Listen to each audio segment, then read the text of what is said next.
He called my dad and said, you know, I want you to know tonight that your house is going to be bombed and I can't offer you any protection. Flag must go! Flag must go! Flag must go! Flag must go! Flag must go! Even white people are fed up with what white people have done to black people for so long. Mississippi can't move forward with other cities and other states who want to come here, that this flag is what's supposed to represent all people of Mississippi. And the Confederacy was a government that fought explicitly for the right to preserve the right to enslave black people. You're asking about racism, but I'm trying to help you to understand that the racism is in the economics. Well, Mississippi has been on a continuum of struggle and progress for a long time. In the Articles of Secession, when Mississippi seceded from the Union, they wrote, "Our position is thoroughly identified with the institution of slavery, the greatest material interest." These people were traitors. They were not patriots of any kind, and they fought to keep one institution intact. That's slavery. Many people like to sell you different ideas of why the Confederacy was formed or why their heritage is so important, but just read the papers. The history is out there. They fought to keep people like me and my ancestors in one condition, and that was servitude. It was a dark time for our people, a suffering time for our people, and a time that we don't want to have to remember every day. If we're gonna pay taxes in this system, we need symbols that represent all of us. Because just like they said, it's taxation without representation. Mississippi is the only remaining state whose flag celebrates the Confederacy. Back at that flag election in 2001, 65% of Mississippi voters said, keep the flag intact. Prior to that, the city of Jackson took the position that we're going to take the flag down in all of our city facilities, and we've been doing that continually since. That flag is flown for so many years, and it has a lot of good meaning to it and very little bad.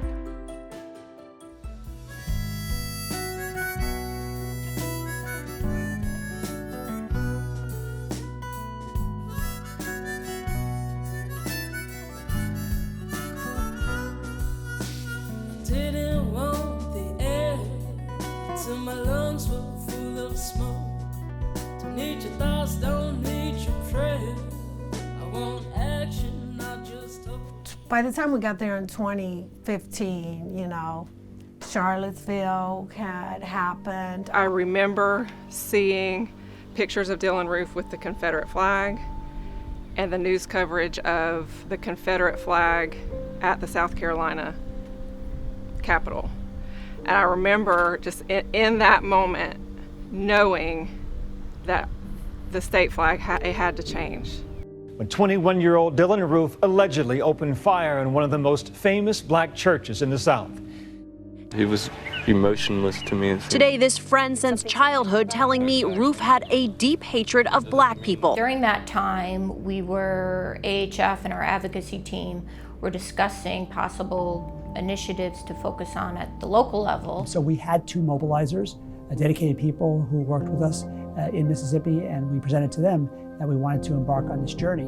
I was the sponsor of Initiative 55 along with the assistance of AHF it's a process where you have to gather a certain amount of signatures from each district to have a particular issue put on the ballot for the people to vote. And how many signatures did you have to have?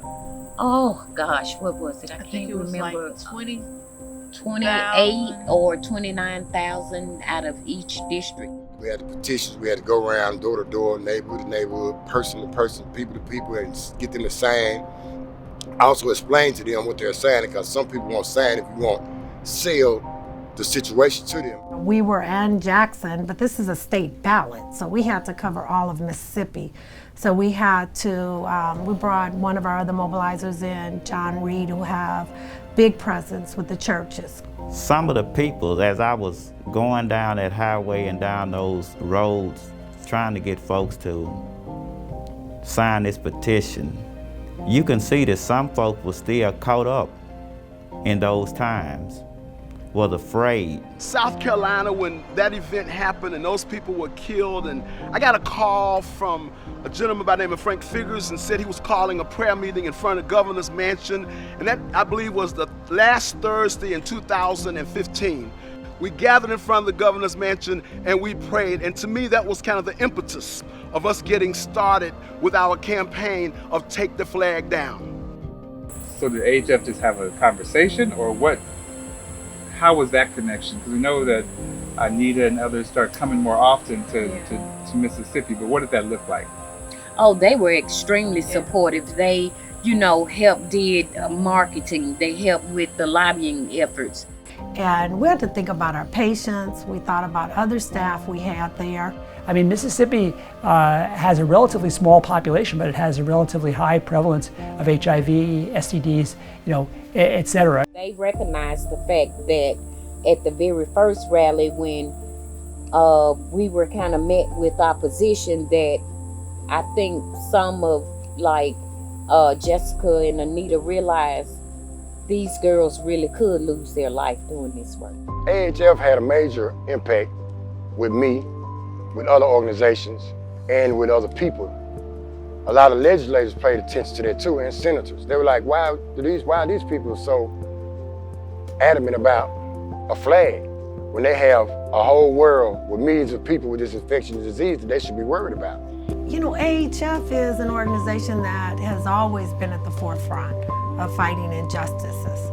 It was really about gathering partnerships, resources to really get enough signatures to put it on the ballot. Some of the celebrities that was involved, Miss Anjanou Ellis, she's an actress, and she really helped us out a lot using her voice. Tell Tate Reeves, he could be that governor. He could be that dude that could change Mississippi and this country forever. He could be that dude. And that flag, if that's your culture, go fly it in your backyard.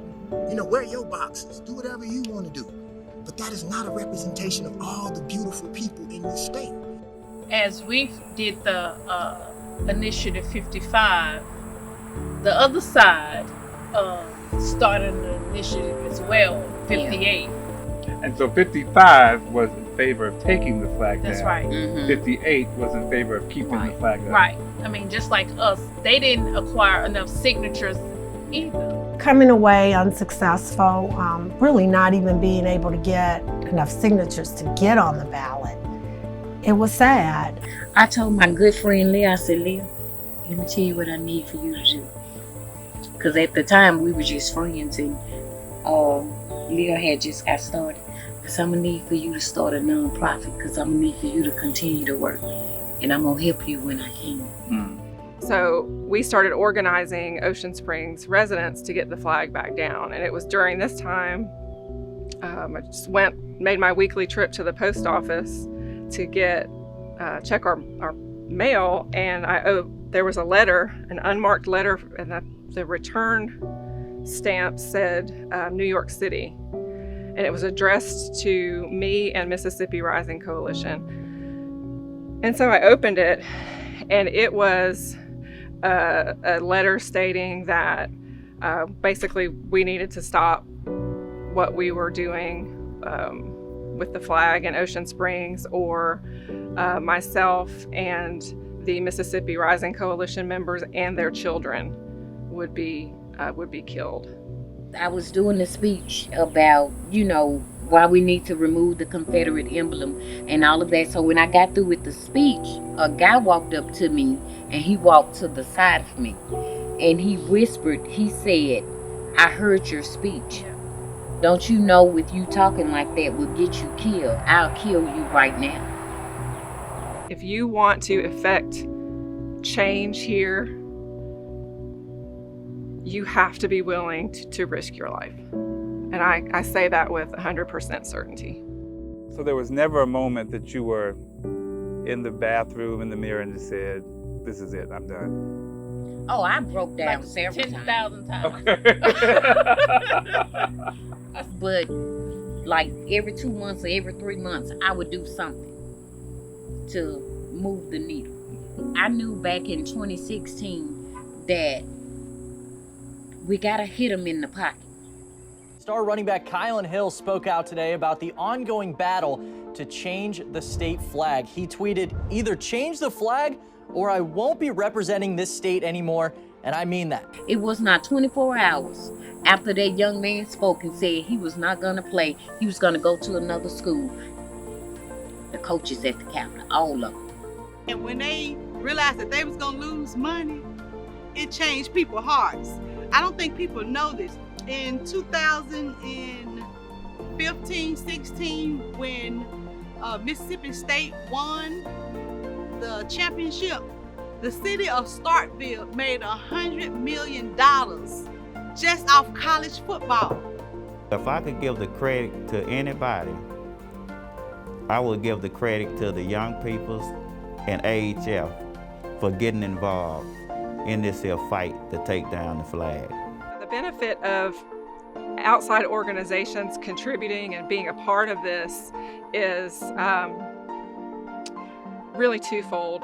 Funding is huge. It takes labor and time and really, really hard grassroots work. And then we finally won in Mississippi, but I mean, nobody wins nothing in Mississippi. Mississippi lawmakers today took steps to erase the Confederate battle emblem from the state flag. By a vote of 37-14, the bill passes. It's just nerve-wracking because we spent so many hours on the phone, so many hours texting, so many hours on the road, so many hours walking through Selma, so many hours up in the Mississippi Delta with the Poor People's Campaign. We spent so many hours, just everything that we did was based around us being soldiers and not quitting.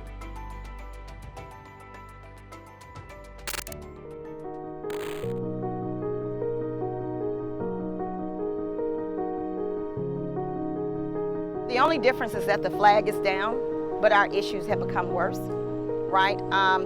And I say our issues, we still don't have fully funded public education. Mississippi still has refused to expand health care, Medicaid expansion. We would like to see the economics trickle down where people are no longer living in poverty, but they are living productive lives. People don't want welfare, they want workfare, they want wholeness. Because right now what we're facing is racist retaliation. You know, because the flag had to come down, vetoed bills that would have moved Mississippi forward were vetoed. So the job's not done. It's never done.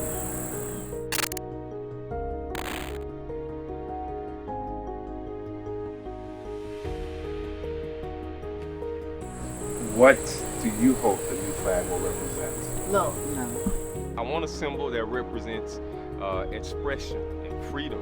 We can get a flag that represents all people. I hope that the new flag will represent unity.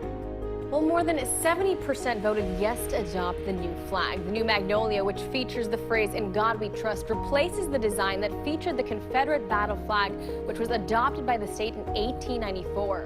Mississippi is one of those states that can prove that the very idea of America can work. So would you say it's a new day in Mississippi? It is definitely a new day in Mississippi. Into my pride. Gotta walk 'cause I got no ride. From the ashes I must rise. Tend the flame that burns inside.